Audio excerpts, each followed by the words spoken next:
Most people step right over the warning sign that Montana puts in front of them. The ground is littered with fossils, but almost none of them are free to take. This state feels overwhelming at first because erosion does the hard work for you. Wind, freeze, thaw cycles, and sudden rainstorms strip sediment from the badlands and push fossil material straight onto the surface. What looks like an ordinary slope is often a sorting machine, concentrating bone fragments and teeth where gravity and water slow down. The first trigger you're taught to trust here is texture before shape. In Montana, fossil bone rarely looks like a textbook skeleton. It shows up as broken shards with a spongy interior, mineral-filled pores, and a dull, matte surface that doesn't sparkle like sandstone. When you pick it up, the weight in hand test matters. Fossilized bone usually feels heavier than expected because silica or calcite has replaced the original organic material. This contrast, boring appearance, surprising density, is why so many valuable clues are ignored. As you move downslope into gullies and dry washes, the signal strengthens. These are natural traps where heavier material settles after storms. A promising scatter of fragments often means an intact source upslope, still locked in the rock. This is where excitement spikes, and where Montana delivers its first hard lesson. Visibility does not equal legality. Many of the most fossil-rich areas sit on federal land, tribal land, or private ranches. In all three cases, vertebrate fossils are protected. Dinosaur bone, mammal teeth, and articulated material cannot be collected just because they are exposed. The reversal comes when the find is undeniable. A limb bone cross-section with clear internal structure, or a tooth fragment showing enamel and dentine, flips the moment from casual curiosity to legal risk. The correct move is not extraction but documentation.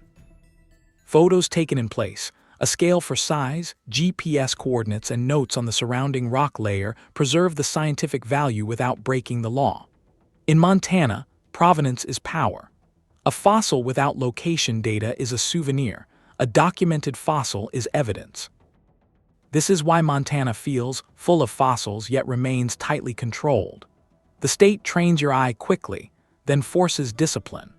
The real skill is knowing when to stop touching and start recording, because the next state will show what happens when the rules change but the temptation stays the same. Wyoming sharpens the same instinct Montana introduced, but then punishes overconfidence. Here, fossils feel even more obvious because the landscape is stripped down to essentials: wide basins, exposed ridges, and sedimentary layers laid bare by time.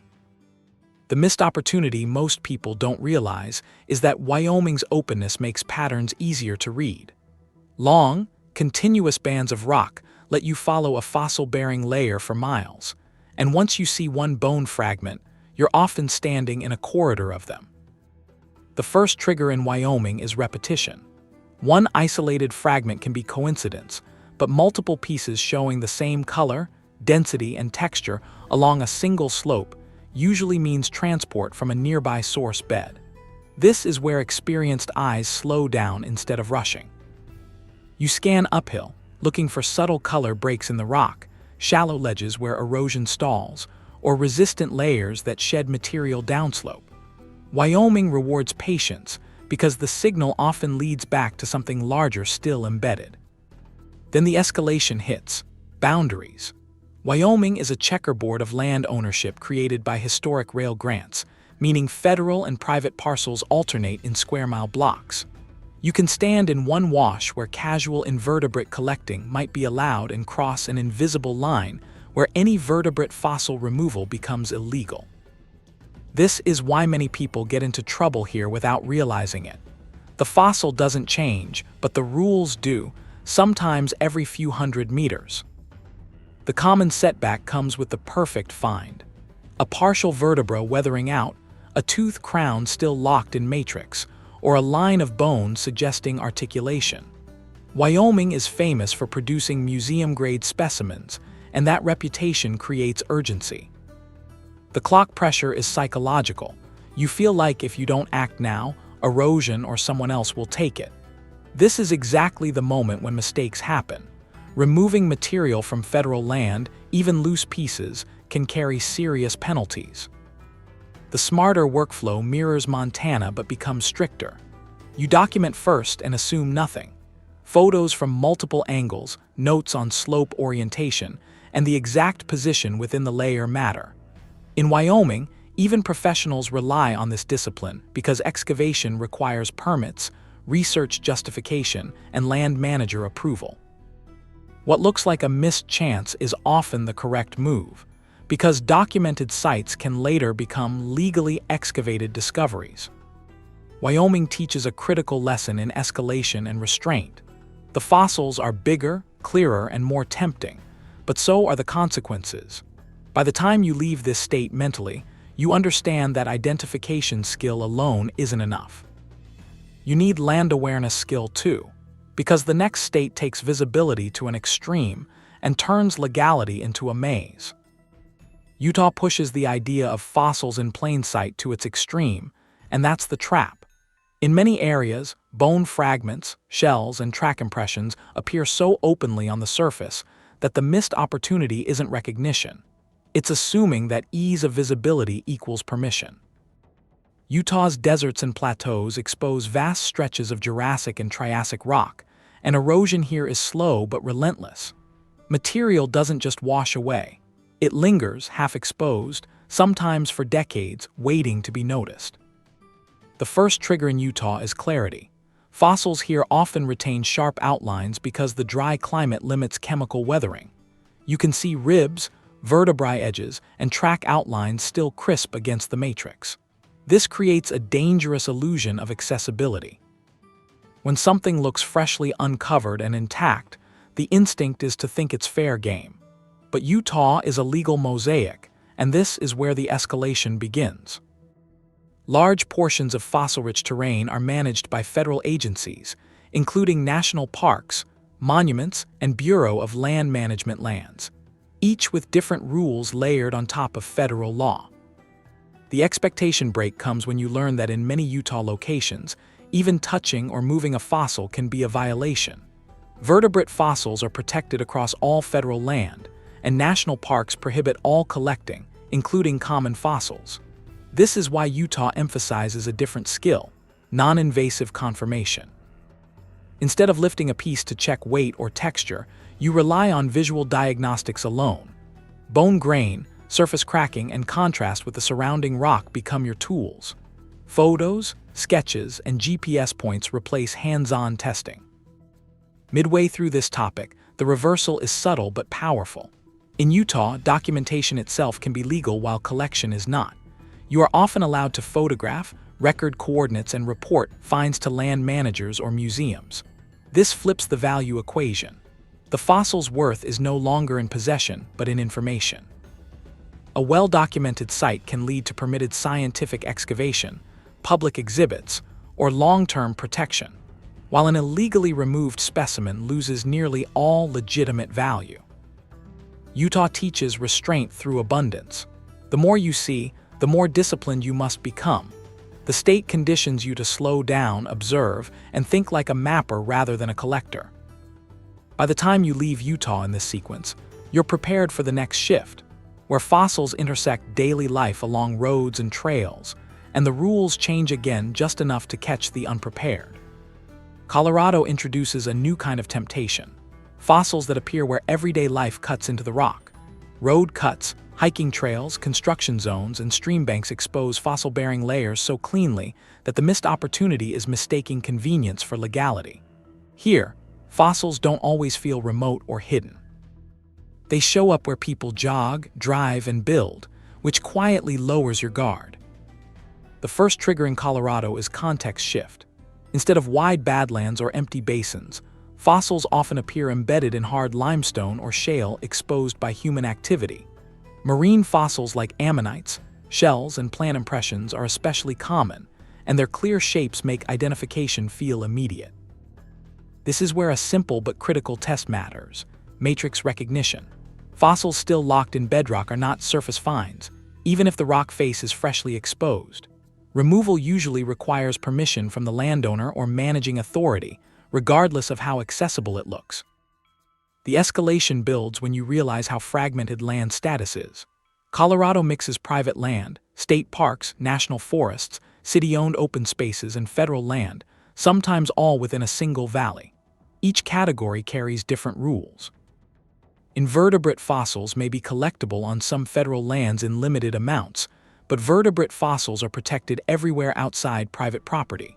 State parks and city open spaces often prohibit all collecting outright.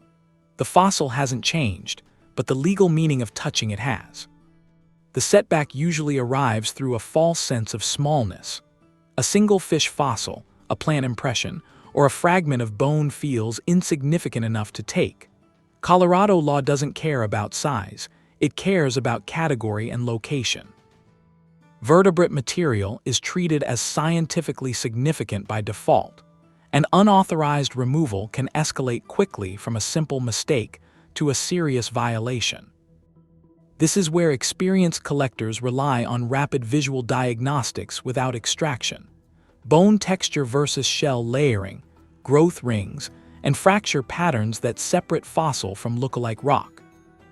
Texas flips the script by making fossils feel accessible while quietly tightening the rules around ownership. The missed opportunity here isn't recognition or even legality on public land. It's misunderstanding who controls the ground beneath your feet. Riverbanks, gravel bars, and eroded cuts routinely expose fossil material, especially marine shells, shark teeth, and scattered bone fragments. To an untrained eye, this looks like open season. In reality, Texas is governed by one dominant rule: private land ownership decides almost everything. The first trigger in Texas is abundance along water. Seasonal floods and steady erosion concentrate fossils in riverbeds and creeks, often leaving them loose in sand and gravel. Shark teeth and invertebrate fossils can appear by the handful after a good rain. This creates a powerful sense of permission because the material looks displaced and unclaimed. But in Texas, most riverbanks and even many streambeds are privately owned. If you don't have explicit landowner permission, collecting even loose material can be illegal. The escalation comes when you realize how different Texas is from Western federal land states. Texas has very little federally managed land compared to places like Utah or Wyoming. That means fewer standardized rules and far more reliance on property law. On private land, fossils belong to the landowner, not the finder. On state-owned land, collecting is generally prohibited without permits.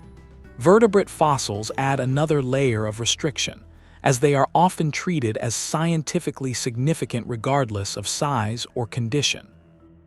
The setback usually happens when someone finds something that feels minor but isn't. A small vertebra, a bone fragment, or a partial jaw turns a casual day into a legal problem if removed without permission. Texas teaches speed in decision-making. You must identify quickly and decide whether to stop. Visual diagnostics matter here. Bone texture, curvature, and internal structure visible in broken surfaces can confirm vertebrate material without picking it up. Florida changes the game by putting fossils where gravity no longer helps you. The missed opportunity here is assuming that because fossils are loose in sand and water, the rules must be loose as well. Florida's rivers, springs, and coastal areas constantly rework ancient sediments, bringing Ice Age bones and shark teeth into plain sight. To someone arriving from Western states, it feels like the easiest collecting environment of all. That assumption is where trouble starts. The first trigger in Florida is color and density contrast. Fossils here often appear dark black, brown, or deep gray, because minerals like phosphate have replaced the original material. A fossil bone pulled from a riverbed feels noticeably heavier than modern bone, and shark teeth show sharp enamel edges even after long transport. These indicators are strong and they show up fast. A single scoop of river gravel can reveal multiple fossils, which creates momentum and urgency. The escalation comes from the water itself. In Florida, many productive fossil sites are submerged or seasonally flooded, which brings in an entirely different legal framework. Rivers, springs, and submerged lands are often state-owned, and Florida strictly regulates what can be removed from them. Vertebrate fossils, including mammal bones and many types of teeth, are protected on state land and waterways. Even when collection is allowed, it often requires permits, reporting, and restrictions on tools. Methods like dredging, mechanical excavation, or altering the riverbed can trigger serious penalties. The common setback is assuming that recreational diving or casual wading equals permission. Florida separates access from extraction. You may legally swim, snorkel, or dive in a river, but that does not automatically grant the right to remove fossils. This forces a different identification workflow. Instead of digging, you scan. You learn to read exposed surfaces, partially buried edges, and sediment traps behind logs or rock outcrops. Recognition without disturbance becomes the core skill. The reversal comes when you understand why Florida is strict. Many fossils here come from mixed contexts, bones from different ages transported and redeposited together. Without careful documentation, removal destroys what little stratigraphic information remains. This is why permitted collectors are often required to log locations, depths, and associated material. In Florida, the fossil's scientific value depends almost entirely on context reconstruction after recovery. South Dakota feels like the climax of everything learned so far, because here fossils are not just visible, they are unavoidable. In the Badlands, erosion strips away sediment so efficiently that bone fragments, teeth, and articulated pieces can lie fully exposed on slopes like dropped tools. The missed opportunity is assuming that obvious equals ordinary. In this state, what looks common on the surface may be scientifically rare once context is understood. The first trigger in South Dakota is pattern density. Instead of isolated finds, you often see clusters, multiple bone fragments of similar color and preservation scattered downslope. This is a classic signal of an intact source bed upslope, still locked in the formation. The landscape itself teaches you how fossils move. Gravity pulls heavier pieces straight down, while lighter sediment washes away. Reading these patterns is essential because it tells you where the real information lives. The escalation comes from classification. South Dakota draws one of the sharpest legal lines between what is considered common and what is protected. Invertebrate fossils may be collected in limited situations on certain lands, but vertebrate fossils, mammals, reptiles, dinosaurs, are treated as protected resources almost everywhere outside private land with permission. The difficulty is that many beginners misidentify material. A weathered mammal bone fragment can resemble petrified wood or ironstone. Picking it up to check can already cross a line, depending on land status. The setback often happens when someone realizes too late what they were holding. South Dakota's Badlands National Park, in particular, is a zero collection zone. Everything, even loose surface material, is protected. This forces the highest level of restraint in the entire sequence.